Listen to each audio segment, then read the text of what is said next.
ഇപ്പോഴത്തെ വാർത്തകളെല്ലാം കേൾക്കുമ്പോഴേ എല്ലാവരും ചിന്തിക്കുന്നത് UDF ഇത് എന്ത് സംഭവിച്ചു എന്നുള്ളതാണ്. എല്ലാ ഇലക്ഷന് മുമ്പേയും സംഭവിക്കുന്നത് തന്നെയാണ്. എന്നുവെച്ചാൽ ഇനി നിയമസഭാ ഇലക്ഷൻ ഏകദേശം ഒരു വർഷം കഷ്ടിച്ചില്ല. ആ ഒരു വർഷത്തിനുള്ളിൽ എന്തെല്ലാം പ്രശ്നങ്ങളിലേക്ക് പോയി ചാടാമോ അതിലെല്ലാം UDF ചാടുകയും പിന്നെ ഒരു തുടർഭരണം എന്നൊരു പറയുന്ന LDFനെ ഈസി ആക്കുകയും ചെയ്യുന്ന ഒരു മെത്തേഡിലാണ് ഇപ്പോൾ പൊയ്ക്കൊണ്ടിരിക്കുന്നത്. മറ്റൊന്നുമല്ല, അധ്യക്ഷനെ മാറ്റണം, DCC പ്രസിഡന്റുമാരെ മാറ്റണം, അങ്ങനെ മൊത്തത്തിലൊരു അഴിച്ചുപണി. അതും ഈ 5 വർഷം സമയം കിട്ടിയിട്ടും നടക്കാത്ത കാര്യങ്ങൾ ഇനി ഒരു വർഷത്തിൽ നടത്തി അതിൽ നിന്നും നല്ല സ്ഥാനാർത്ഥികളെ തെരഞ്ഞെടുത്ത് അവരെ വിജയിപ്പിക്കണം. വലിയ വലിയ കഷ്ടപ്പാടുള്ള പണിയാണ്. എന്തായാലും ഈ അടിക്കാനുള്ള വടി നമ്മൾ തന്നെ കൊണ്ട് കൊടുക്കുമെന്ന് പറയുന്നത് പോലെ LDFിന്റെ ഭരണത്തിൽ ഏകദേശം ജനങ്ങളെല്ലാം ബുദ്ധിമുട്ടിയിരിക്കുന്ന ഒരു സമയമാണ്. ആ സമയത്താണ് എന്നാൽ UDFന് ഒരു സാധ്യത കൽപ്പിച്ചിരുന്നു. ഇപ്പോഴും സാധ്യതയുണ്ട്, സാധ്യത ഇല്ലെന്നല്ല. സാധ്യത കൽപ്പിച്ചിരുന്ന സമയത്താണ് UDF അധികാരത്തിലേക്ക് വരും എന്ന് ജനങ്ങൾ പറഞ്ഞു തുടങ്ങുന്ന സമയത്ത് UDFുകാർ തന്നെ അടിക്കാനുള്ള വടി കൊണ്ടു കൊടുക്കുന്നു മറ്റുള്ളവർക്ക്. അതാണ് ഇപ്പോൾ നടന്നുകൊണ്ടിരിക്കുന്നത്. KPCC പ്രസിഡന്റിനെ മാറ്റണം. അത് കുറെ മാസങ്ങളായി തുടങ്ങിയിട്ട്. KPCC പ്രസിഡന്റിനെ മാറ്റേണ്ട സമയങ്ങളായിരുന്നെങ്കിൽ ഒരു 2 വർഷം മുന്നേ മാറ്റണമായിരുന്നു, അല്ലെങ്കിൽ ഒരു 1.5 വർഷം മുന്നേ ഇത് ചെയ്യണമായിരുന്നു. ഇപ്പോൾ ഈ വെള്ളം കോരിയിട്ട് കല ഉടയ്ക്കുക എന്ന് പറയുന്നത് പോലെ, വിളക്കുവോളം വെള്ളം കോരിയിട്ട് കല ഉടയ്ക്കുക എന്ന് പറയുന്നത് പോലെയാണ് ഇപ്പോഴത്തെ UDFിന്റെ അവസ്ഥ. വേറൊന്നുമല്ല, ഇപ്പൊ അടി തുടങ്ങിയിട്ടുണ്ട്. ഏകദേശം നമ്മൾ ചാനലുകളെ കാണുന്നുണ്ട്. ചോദിച്ച നേതാക്കന്മാർ പറയും ഇവിടെ അടിയൊന്നുമില്ല, ഇവിടെ ഒരു പ്രശ്നവുമില്ല, ഇവിടെ എല്ലാവരും ഒത്തൊരുമയോടെയാണ് പോകുന്നത്, ഞങ്ങൾക്കൊന്നും അറിയത്തില്ല, എല്ലാം ഹൈക്കമാൻഡാണ് തീരുമാനിക്കുന്നത് എന്ന് പറയും. അപ്പൊ ഈ ന്യൂസ് കണ്ടുകൊണ്ടിരിക്കുന്നവരും ഈ കേൾക്കുന്നവരും എല്ലാം കേരളത്തിലെ ജനങ്ങളെ കുറിച്ച് പ്രത്യേകം നമ്മൾ എപ്പോഴും പറയാറുള്ളതാണ് വീഡിയോസിലൊക്കെ, കേരളത്തിലെ ജനങ്ങൾ കുറച്ച് ബുദ്ധി കൂടിയവരാണെന്ന്. അവർക്ക് ഒരാളെ പൊക്കിക്കൊണ്ട് വരാനും അറിയാം, പെട്ടെന്ന് താത്തിടാനും അറിയാം. അതുപോലെയാണ് ഇപ്പോൾ നടന്നുകൊണ്ടിരിക്കുന്നത് UDFിന്റെ ഭാഗത്തു നിന്നും. UDF എന്ന് പറയണ്ട, കോൺഗ്രസിന്റെ ഭാഗത്തു നിന്നും. കോൺഗ്രസ് എല്ലാ ഇലക്ഷനിലും ഇതൊക്കെ തന്നെയാണ്.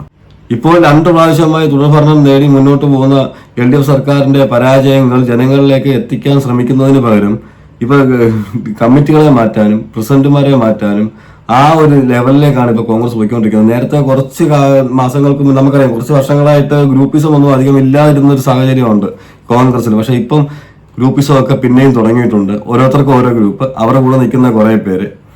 അപ്പം ഇതൊക്കെ ഇനി ഇലക്ഷനെ എങ്ങനെ ബാധിക്കുമെന്ന് നമുക്കറിയില്ല. എന്തായാലും നമുക്ക് KPCC പ്രസിഡന്റ് സുധാകരൻ പറഞ്ഞ ഒരു വാക്കുണ്ട്. പിന്നിൽ നിന്ന് കുത്തുന്നവരുണ്ടോ എന്ന് ചോദിച്ചപ്പോൾ ഉണ്ട്, എനിക്കതിനെ അറിയാം എന്നുള്ള രീതിയിലൊക്കെ സംസാരിക്കുന്നുണ്ട്. അപ്പൊ തന്നെ അവിടെ സതീശൻ അതിന് മുമ്പ് പറഞ്ഞിരുന്നത് ഇവിടെ വിഷയങ്ങളൊന്നുമില്ല, ഇവിടെ മാറ്റുന്ന കാര്യമൊന്നും ആരും സംസാരിച്ചിട്ടില്ല, ഞങ്ങൾ മറ്റുള്ള വേറെ കാര്യങ്ങളാണ് ഇവിടെ മീറ്റിംഗിൽ നാളെ സംസാരിക്കാൻ പോകുന്നത് എന്നൊക്കെയാണ് പറഞ്ഞത്. പക്ഷെ മറുചോദ്യവുമായിട്ട് സുധാകരനോട് ചോദിച്ചപ്പോൾ സുധാകരൻ പറഞ്ഞത് എന്നെ പിന്നിൽ നിന്ന് കുത്തുന്നുണ്ട്, രാഷ്ട്രീയമല്ലേ, കുത്തുന്നുണ്ട്, എനിക്കറിയാം ആരൊക്കെയാണ് കുത്തുന്നതെന്നൊക്കെ പറയുന്നുണ്ട്. അപ്പൊ പ്രശ്നങ്ങളെ UDFിൽ ഇല്ല എന്ന് എല്ലാവർക്കും മനസ്സിലായി. എന്തായാലും നമ്മൾ ഈ പറയുന്നത് പോലെ എന്നെ തല്ലരുത് അമ്മാവാ ഞാൻ നന്നാവില്ല എന്ന് പറയുന്ന പോലൊരു അവസ്ഥയാണ്. എന്തായാലും നമുക്ക് ആ ന്യൂസ് ഒന്ന് കേൾക്കാം. തീർച്ചയായി 2 തവണ പ്രതിപക്ഷത്തിരിക്കേണ്ടി വന്ന അസാധാരണ സാഹചര്യം. തിരിച്ചടിയുടെ കടലാഴം കണ്ട കോൺഗ്രസ് പാർട്ടി 2021 കണ്ടെത്തിയ തിരിച്ചുവരവ് പ്രതീക്ഷയുടെ പേരാണ് K സുധാകരൻ. നിങ്ങളെ പഠിപ്പിക്കാൻ രാഷ്ട്രീയത്തിന്റെ കണ്ണൂർ കളരിയിൽ കൊണ്ടും കൊടുത്തും വളർന്ന നേതാവ്. ഈ പോരാട്ടവീര്യവും പ്രവർത്തകർക്കിടയിലെ ആവേശവുമാണ് പരാജയത്തിന്റെ പടുകുഴിയിൽ വീണ പാർട്ടിയുടെ അമരത്തേക്ക് കുമ്പക്കുടി സുധാകരൻ എന്ന K സുധാകരനെ കൊണ്ടുവരാൻ പാർട്ടി തീരുമാനിച്ചത്. പ്രതിപക്ഷ നേതാവായി VD സതീശൻ, പാർട്ടിയുടെ തലപ്പത്ത് K സുധാകരൻ. ഈ ചുറുചുറുക്കുള്ള നേതൃത്വത്തിൽ തിരിച്ചുവരവ് അസാധ്യമല്ലെന്ന് പ്രവർത്തകരും നേതൃത്വവും ഒരുപോലെ പ്രതീക്ഷിച്ചു. ഗ്രൂപ്പ് കളിയിൽ വട്ടം കറങ്ങിയ കോൺഗ്രസ് പാർട്ടിയെ സെമി കേഡറാക്കുമെന്നായിരുന്നു സുധാകരന്റെ ആദ്യ പ്രഖ്യാപനം. ഉപതെരഞ്ഞെടുപ്പുകൾ പലതും അനായാസം ജയിക്കാനുമായി. എന്നാൽ ഈ ഐക്യം അധികനാൾ നീണ്ടില്ല. പതിവ് പോലെ പുനഃസംഘടന വില്ലനായി, വ്യക്തികൾ ഗ്രൂപ്പുകളായി. പ്രതിപക്ഷ നേതാവും പാർട്ടി അധ്യക്ഷനും 2 ധ്രുവങ്ങളിൽ. പലതവണ അനൈക്യം പരസ്യമായി പൊട്ടിത്തെറിച്ചു. K സുധാകരന്റെ അനാരോഗ്യം പോലും ചർച്ചയായി. കൈവിട്ട വാക്കുകൾ പലപ്പോഴും പാർട്ടിക്ക് പണിയായി. സുധാകരനെ ഉടൻ മാറ്റും എന്ന് പലതവണ ചർച്ചകൾ വന്നു. നേതാക്കൾ ഒരുപാട് തവണ ഡൽഹിയിലേക്ക് പറന്നു.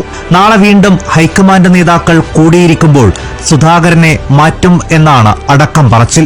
മാറ്റുന്നുണ്ടെങ്കിൽ മാറ്റട്ടെയെന്ന് സുധാകരനും. പിന്നിൽ നിന്ന് കുത്തുന്നവരെ അറിയാമെന്ന് ഒളിയമ്പും. പിന്നിൽ നിന്ന് കുത്തുന്നവരാരെങ്കിലും ഉണ്ടെന്ന് തോന്നുന്നുണ്ടോ?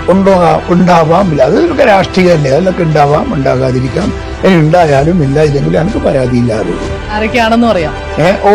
കുറെ ആളെയൊക്കെ എനിക്കറിയാം. പതിവ് പോലെ സുധാകരന് പിന്തുണയുമായി നേതാക്കൾ വീണ്ടും വന്നു. സുധാകരന് കീഴിൽ പാർട്ടി സുശക്തമെന്ന് ശശി തരൂർ. സുധാകരന് കീഴിൽ നേടിയ വിജയങ്ങൾ അക്കമിട്ട് പറഞ്ഞ് VT ബൽറാം. നേരത്തെയും ഇത്തരത്തിലുള്ള ചർച്ചകൾ കൊഴുക്കുമ്പോൾ സുധാകരനെ മാറ്റുന്നുണ്ടെങ്കിൽ സതീശനെയും മാറ്റട്ടെ എന്ന നിലപാട് ശക്തിപ്പെട്ടപ്പോഴാണ് ഹൈക്കമാൻഡ് പിന്മാറിയിരുന്നത്. എന്നാൽ ഇപ്പോൾ അത്തരത്തിലുള്ള മുറവിളികൾ അത്ര ശക്തമല്ല എന്നും കേൾക്കുന്നു. അതിനാൽ തന്നെ ഡൽഹിയിൽ നിന്ന് വരുന്ന ഹൈക്കമാൻഡ് എന്തായിരിക്കും എന്ന് ഉറ്റുനോക്കുകയാണ് പ്രവർത്തകർ. പാർട്ടി അധ്യക്ഷ സ്ഥാനത്ത് നിന്ന് സുധാകരൻ മാറുമ്പോൾ പകരം വരുന്ന പേരുകളെക്കുറിച്ചും ചർച്ച കൊഴുക്കുന്നുണ്ട്. ഇഴകേറി പരിശോധനകളും. ഒടുവിൽ ആർക്കായിരിക്കും നറുക്കുവീഴുക എന്നതും കാത്തിരുന്നു കാണണം. News desk reporter. മാറ്റം കേരളത്തിലെ കോൺഗ്രസിൽ ഉണ്ടാകും എന്ന് തന്നെയാണ് നമ്മൾ പ്രതീക്ഷിക്കുന്നത്. അത്തരത്തിലാണ് ചർച്ചകൾ ദില്ലിയിൽ പുരോഗമിക്കുകയും ചെയ്യുന്നത്. നാളെയാണ് കേരളത്തിലെ നേതാക്കളോട് ദില്ലിയിൽ എത്തി ചർച്ചയിൽ പങ്കെടുക്കാനുള്ള നിർദ്ദേശം നൽകിയിരിക്കുന്നത്. ഇതോടൊപ്പം തന്നെ ശശി തരൂർ അടക്കമുള്ള ചില നേതാക്കൾ ദില്ലിയിലേക്ക് എത്തുകയും ചെയ്തിട്ടുണ്ട്. നാളെ വൈകിട്ട് 4 മണിക്കാണ് പുതിയ AICC ആസ്ഥാനത്ത് ചർച്ചകൾ നടക്കുക. ഈ ചർച്ചയിൽ പ്രധാനമായും നിലവിലത്തെ സംസ്ഥാനത്തെ സാഹചര്യം ഹൈക്കമാൻഡ് എന്താണോ മനസ്സിലായത് അത് അതേപടി തന്നെ നേതാക്കളെ പറഞ്ഞ് ബോധ്യപ്പെടുത്തും. അതിനുശേഷം പുനഃസംഘടന എന്ന കാര്യത്തിലേക്ക് പോകാൻ തന്നെയാണ് ഹൈക്കമാൻഡ് ഒരുങ്ങുന്നത്. അതോടൊപ്പം തന്നെ നാളെ യോഗം നടക്കുമ്പോൾ മല്ലികാർജ്ജുൻ ഖർഗെ, രാഹുൽ ഗാന്ധി അടക്കമുള്ള നേതാക്കൾ ആ യോഗത്തിൽ പങ്കെടുക്കും. എന്നാൽ അതിനു മുന്നോടിയായി പ്രധാനപ്പെട്ട ചില നേതാക്കളെ രാഹുൽ ഗാന്ധി ഒറ്റയ്ക്ക് കാണുന്നുണ്ട് എന്ന വിവരവും ഈ ഘട്ടത്തിൽ പുറത്തേക്ക് വന്നിട്ടുണ്ട്. ചില നേതാക്കളോട് അത്തരത്തിൽ കൂടിക്കാഴ്ചകളുള്ള സമയം രാഹുൽ ഗാന്ധി നൽകുകയും ചെയ്തിട്ടുണ്ട്. അവരോട് ഈ പ്രധാന മീറ്റിംഗിന് മുൻപ് തന്നെ കാര്യങ്ങൾ വിവരിക്കുന്നതിന്റെ ഭാഗമായാണ് ആ മീറ്റിംഗ് എന്നാണ് നമ്മൾ മനസ്സിലാക്കുന്നത്. അതോടൊപ്പം തന്നെ അവരിൽ നിന്ന് അഭിപ്രായങ്ങളും ആ മീറ്റിംഗിൽ തേടുന്നുണ്ട് എന്നും അറിയാൻ കഴിയുന്നു. നമുക്കിനി ഒന്നും പറയാനില്ല. എല്ലാം ആ ന്യൂസ് നമുക്ക് ആദ്യം മുതലേ ഈ ന്യൂസ് നമ്മൾ കേട്ട് കഴിഞ്ഞാൽ നമുക്ക് മനസ്സിലാവും ഇവിടെ എന്താണ് സംഭവിക്കുന്നത് എന്നുള്ളത്. ഇതിൽ എടുത്ത് നമ്മൾ പറയേണ്ട ഒരു വിഷയം എന്താണെന്ന് വെച്ചാൽ കെ സുധാകരനെ അവിടെ കയറ്റി നിർത്തിയ സമയത്ത് ഒരു പുനഃസംഘടനയോ വിപുലമായ ഒരു പുനഃസംഘടന നടത്താൻ സുധാകരന് അനുമതി ഇല്ലായിരുന്നു.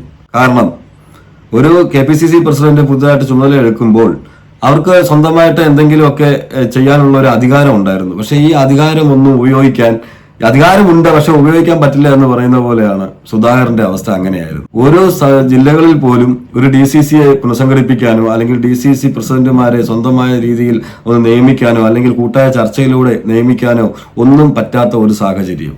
ആ സാഹചര്യത്തിൽ ഇതെങ്ങനെ മുന്നോട്ട് കൊണ്ടുപോകുമെന്ന് പല പ്രാവശ്യം സുധാകരൻ തന്നെ ചോദിച്ചിട്ടുണ്ട്. അതാണ് ഇവിടെ നടന്നത്. ഇനി പുതിയ ഒരു പ്രസിഡന്റ് വന്നിട്ട് ഇനി ആ പുതിയ പ്രസിഡന്റിനും ഈ പറഞ്ഞതുപോലെ പുനഃസംഘടന ഒന്നും നടത്താൻ പറ്റത്തില്ല, അല്ലെങ്കിൽ ഇതേ വണ്ടി കണ്ടോ അങ്ങ് ഓടിച്ചോണം എന്നുള്ളൊരു അവസ്ഥയിലാണോ ഇനി ഹൈക്കമാൻഡ് ഏൽപ്പിക്കുന്നതെന്ന് പറയാൻ പറ്റത്തില്ല. ഹൈക്കമാൻഡിന്റെ തലപ്പത്തിരിക്കുന്നവര് മിക്ക സംസ്ഥാനങ്ങളിലും ഇതാണ് നടത്തിക്കൊണ്ടിരിക്കുന്നത്. ഇലക്ഷന് അടുക്കുമ്പോൾ ഒരു 6 മാസം 1 വർഷം ഉള്ള സമയത്ത് എന്തെങ്കിലും ഒരു ബോംബ് എടുത്തിട്ട് അങ്ങ് പൊട്ടിക്കും. ഈ പൊട്ടുന്നത് മൊത്തം അവസാനം ആയുധമാവുന്നത് എതിർകക്ഷികൾക്കായിരിക്കും. എന്നിട്ട് എന്തെങ്കിലും ഇപ്പൊ നമ്മൾ വിജയിക്കുമെന്ന് പ്രതീക്ഷിച്ചിരിക്കുന്ന സ്ഥലത്ത് എന്തെങ്കിലും സംഭവിച്ചു കഴിഞ്ഞാൽ പിന്നെ പഴിയായി ഈ വന്നിരിക്കുന്ന DCC പ്രസിഡന്റ്, KPCC പ്രസിഡന്റ് ഉൾപ്പെടെ DCC ഉൾപ്പെടെ എല്ലാവരെയും അഴിച്ചു പണിയും. ഇതാണ് സ്ഥിരം നടന്നുകൊണ്ടിരിക്കുന്നത് കോൺഗ്രസ്. ഇതുവരെ ഇവർ പഠിച്ചില്ല എന്നുള്ളതാണ്. ഇപ്പോൾ നേരെ മുന്നോട്ട് പോവുകയാണ് വേണ്ടത്. ഇപ്പോഴത്തെ സാഹചര്യത്തിൽ ഈ ഒരു ഭരണത്തിനെതിരെ ജനങ്ങളെല്ലാവരും ഈ ഭരണം എങ്ങനെയും മാറണം എന്ന് വിചാരിക്കുന്ന ഒരു സാഹചര്യമാണ് ഇപ്പോൾ മുന്നോട്ട് പോയിക്കൊണ്ടിരിക്കുന്നത്. അങ്ങനെയാണ് UDFന്റെ വിലയിരുത്തൽ. അങ്ങനെ വിലയിരുത്തൽ UDFന് ഉണ്ടാകുമ്പോൾ UDF ചെയ്യേണ്ടത് ഈ ഒരു ഭരണത്തിനെ ഏത് രീതിയിൽ പരാജയത്തെ എങ്ങനെ മുന്നിൽ കാണിച്ച് വോട്ട് നേടി അടുത്ത പ്രാവശ്യം എങ്ങനെ ഭരണം പിടിക്കാം എന്നല്ല ഇവിടെ ശ്രദ്ധിക്കുന്നത്. സത്യത്തിൽ അങ്ങനെയാണ് ശ്രദ്ധിക്കേണ്ടത്. ഇവിടെ ശ്രദ്ധ അതൊന്നുമല്ല.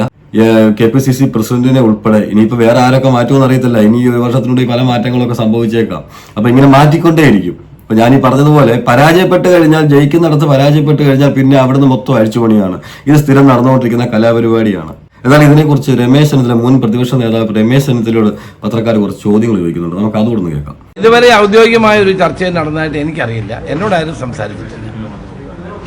നാളത്തെ യോഗം വിളിച്ചിരിക്കുന്നത് ഓരോ തെരഞ്ഞെടുപ്പിലേക്ക് പോകുന്ന സംസ്ഥാനങ്ങളുടെ നേതാക്കന്മാരെ വിളിക്കുന്ന ഒരു പതിവ് AICCക്കുണ്ട്. ഇന്നിപ്പോൾ ആസാമിലെ വിളിക്കുന്നുണ്ട്, അത് കഴിഞ്ഞിട്ട് കേരളത്തിൽ വിളിക്കുന്നുണ്ട്. പിന്നെ അങ്ങനെ ഓരോ സംസ്ഥാനങ്ങളിലും വരുന്ന 1 വർഷത്തിനിടയിൽ തെരഞ്ഞെടുപ്പിന് പോകുന്ന സംസ്ഥാനങ്ങളുടെ നേതാക്കളെ വിളിച്ചൊരു ചർച്ച എപ്പോഴും ഉള്ളതാണ്. അപ്പോൾ അതിൻ്റെ ഭാഗമായിട്ടാണ് നാളെ കേരള നേതാക്കളെ വിളിച്ചിരിക്കുന്നത്. അത് രീതി ചർച്ച ഉണ്ടാകുമെന്ന് എനിക്ക് അറിയില്ല. ഉണ്ടോ കോൺഗ്രസിനകത്ത് അങ്ങനെ യാതൊരു അഭിപ്രായ വ്യത്യാസവും ഞാൻ കാണുന്നില്ല. എല്ലാവരും ഒരുമിച്ചാണ് പോകുന്നത്. പിന്നെ ഇഷ്യൂസ് വരുമ്പോൾ ചിലപ്പോൾ വ്യത്യസ്ത അഭിപ്രായങ്ങളുടെ പാർട്ടിക്കകത്തൊക്കെ പറയുമായിരിക്കും. അതൊക്കെ കോൺഗ്രസ് പോലെ ജനാധിപത്യ പാർട്ടിയിൽ സ്വാഭാവികമാണ്. ഈ നേതാക്കൾ സ്വയം പ്രൊജക്ട് ചെയ്യുന്നുണ്ട്. ഇപ്പോൾ ഓരോ നേതാക്കളും ഒരു സ്വയം പ്രൊജക്ട് ചെയ്യുന്നുണ്ട്. ഞാനാണ് ലീഡർ എന്നുള്ളത്. അങ്ങനെയൊന്നുമില്ല. അതൊക്കെ പാർട്ടിയാണ് തീരുമാനിക്കുന്നത്. പാർട്ടിയുടെ തീരുമാനമാണ് അന്തിമം. അല്ല, അങ്ങനെ ഒരു പ്രവണത കണ്ടുവരുന്നത് ശരി നല്ലതാണ്. അതൊക്കെ ഉണ്ടാകുമായിരിക്കും. പക്ഷേ കോൺഗ്രസിനെ സംബന്ധിച്ചിടത്തോളം ഇത്തരം കാര്യങ്ങളൊക്കെ തീരുമാനിക്കുന്നത് പാർട്ടിയാണ്, പാർട്ടി ഹൈക്കമാൻഡാണ്. അപ്പോൾ ഹൈക്കമാൻഡ് ഒരാളിനെ KPCC പ്രസിഡന്റായിട്ട് തീരുമാനിച്ചാൽ എല്ലാവരും അംഗീകരിക്കും.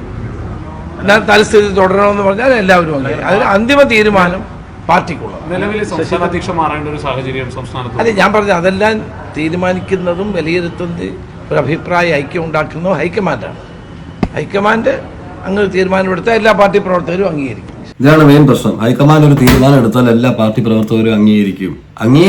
ഉറപ്പായിട്ടും അംഗീകരിച്ചല്ലേ പറ്റൂ. ഇല്ലെങ്കിൽ ഇവർ തന്നെ അംഗീകരിക്കാത്തവരെ എടുത്ത് താഴെ ഇടും. ഇപ്പോൾ നിലവിൽ KPCC പ്രസിഡന്റിനെ മാറ്റേണ്ട ആവശ്യമുണ്ടോ എന്ന് പലരും ചോദിച്ചു തുടങ്ങിയിട്ടുണ്ട്. എന്ത് കാരണം കൊണ്ടാണ് മാറ്റുന്നത് അറിയില്ല. ഇനി ആരോഗ്യ പ്രശ്നങ്ങളാണെങ്കിൽ സ്വയമേ ഒഴിഞ്ഞു മാറേണ്ടതാണ്. അങ്ങനെ ഒരു ആരോഗ്യ പ്രശ്നം നേരത്തെ ഉണ്ടായിരുന്നു, സുധാകരൻ ഉണ്ടെങ്കിൽ ഇപ്പോൾ അതൊന്നും നമ്മൾ കാണുന്നില്ല. അതുപോലെ തന്നെ പ്രതിപക്ഷ നേതാവും KPCC പ്രസിഡന്റും തമ്മിലൊരു ഒത്തൊരുമയില്ല എന്നൊക്കെ നമുക്ക് കുറച്ച് മാസങ്ങൾക്ക് മുന്നേ തന്നെ പല മൈക്ക് വിഷയങ്ങളിലൊക്കെ നമ്മൾ കണ്ടതാണ്. ഒത്തൊരുമയുണ്ടെന്ന് ഇവിടെ രമേശ് ചെന്നിത്തല പറയുമ്പോഴും ഒത്തൊരുമയില്ല എന്ന് പലരും പബ്ലിക്കിൽ തന്നെ ഇവർ തന്നെ കാണിച്ചുകൊണ്ടിരിക്കുകയാണ്. എന്തായാലും ഈ ഒരു ഭരണം, ജനങ്ങളെ ബുദ്ധിമുട്ടിച്ചു കൊണ്ടുപോകുന്ന ഈ ഒരു ഭരണത്തിനെതിരെ ജനങ്ങൾ തന്നെ തിരിയുന്ന ഒരു അവസ്ഥ വന്ന് നിൽക്കുമ്പോൾ ആ അവസ്ഥയിൽ അവരോട് പങ്കുചേർന്നുകൊണ്ട് ഈ സർക്കാരിനെ എങ്ങനെ താഴെ ഇറക്കാമെന്ന് ചിന്തിക്കാതെ KPCC പ്രസിഡന്റിനെ എങ്ങനെ താഴെ ഇറക്കാമെന്നുള്ള വിപുലമായ ചർച്ചയാണ് ഇവിടെ ഹൈക്കമാൻഡ് നടത്തിക്കൊണ്ടിരിക്കുന്നത്. എന്തായാലും ഹൈക്കമാൻഡിനും ഇനി പുതുതായിട്ട് ഒരു KPCC പ്രസിഡന്റ് വരുമെന്നാണ് പറയുന്നത്. മാർച്ച് ആദ്യവാരം തന്നെ ഉണ്ടാവും എന്നാണ് പറയുന്നത്. സിനിമ റിലീസ് പോലെയാണ്. മാർച്ച് ആദ്യവാരം തന്നെ ഉണ്ടാകും എന്ന് പറയുന്നുമുണ്ട്. എന്തായാലും പുതിയ KPCC പ്രസിഡന്റിനും പഴയ KPCC പ്രസിഡന്റിനും ഹൈക്കമാൻഡിനും എല്ലാം വളരെ നന്ദിയുണ്ട്. ആ അടിക്കാനുള്ള വടി എന്താണെങ്കിലും നിങ്ങൾ തന്നെ എതിർ പാർട്ടിക്കാർക്ക് ഓടിച്ചു കൊടുക്കുന്നത്. ഏത് പ്രസിഡന്റ് വന്നാലും ആര് വന്നാലും അണികൾ കൂടെ ഉണ്ടാകും. തീർച്ചയായിട്ടും അണികൾ ഉണ്ടാകും. ഞാൻ നേരത്തെ പറഞ്ഞ പോലെ അണികൾക്ക് പിന്നൊന്നും പറയാൻ പറ്റത്തില്ലല്ലോ. പുതിയ KPCC പ്രസിഡന്റ് വന്നു, അത് പ്രസിഡന്റ് കൂടെ 10 പേര് കാണും. അത് കുറച്ച് കഴിയുമ്പോൾ ഇതേപോലെ തന്നെ ഏതെങ്കിലും വിഷയം വരുമ്പോൾ അതും അവിടെ മാറ്റം ഉണ്ടാകും, അടുത്ത ആൾ വരും. ഇതൊക്കെ നടന്നുകൊണ്ടേയിരിക്കും. പക്ഷെ ഇതിനകത്ത് ഭരണം എന്ന് പറയുന്നത് ആവശ്യമാണ്. ഇനി മുന്നോട്ട് 2 പ്രാവശ്യം പ്രതിപക്ഷത്തിരിക്കേണ്ടി വന്നു. ഇനി 3ാമതൊരു പ്രാവശ്യം കൂടെ പ്രതിപക്ഷത്തിരിക്കേണ്ടി വന്നാൽ എത്ര പേര് തന്നെ ഈ പാർട്ടിക്കകത്ത് കാണും? ഇത്രയും പറയുന്ന നേതാക്കന്മാരിൽ എത്ര പേര് ഇനി ഈ പാർട്ടിക്കകത്ത് കാണും തന്നെ അറിയത്തില്ല. അതുപോലെ തന്നെ UDF എന്ന് പറയുന്ന ഭാഗമായിരിക്കുന്ന പലരും മാറി ചിന്തിക്കാനും സാഹചര്യങ്ങളുണ്ട്. ഇനി വരുന്ന നിയമസഭാ ഇലക്ഷൻ വിജയിക്കുക എന്നുള്ളത് കോൺഗ്രസിന് മുന്നിൽ വലിയൊരു ചലഞ്ച് തന്നെയാണ്. എന്തായാലും ആ ചലഞ്ചിന് ഇടയിലാണ് ഈ ചലഞ്ച് നടക്കുന്നത്. മാർച്ച് ആദ്യവാരം എന്ന് പറയുമ്പോൾ അടുത്ത ആഴ്ച എന്തായാലും ഇതിനകത്തൊരു തീരുമാനം ഉണ്ടാകും. അല്ലെങ്കിൽ നാളെ തന്നെ അവിടെ കമ്മിറ്റി കൂടുന്നുണ്ട്, ഡൽഹിയിൽ കമ്മിറ്റി കൂടുന്നുണ്ട്. അപ്പം നാളെ തന്നെ ഏകദേശ രൂപം കിട്ടും. എന്തായാലും ഇപ്പൊ വെളിയിൽ വരുന്ന റിപ്പോർട്ട് അനുസരിച്ച് സുധാകരനെ മാറ്റാൻ സാധ്യതയുണ്ടെന്നാണ്. നമുക്കൊന്ന് വെയിറ്റ് ചെയ്ത് നമുക്ക് നോക്കാം ഇനി എന്താണ് സംഭവിക്കുന്നത് എന്നുള്ളത്. എന്തായാലും മറ്റൊരു വീഡിയോയുമായിട്ട് നമുക്ക് കാണാം.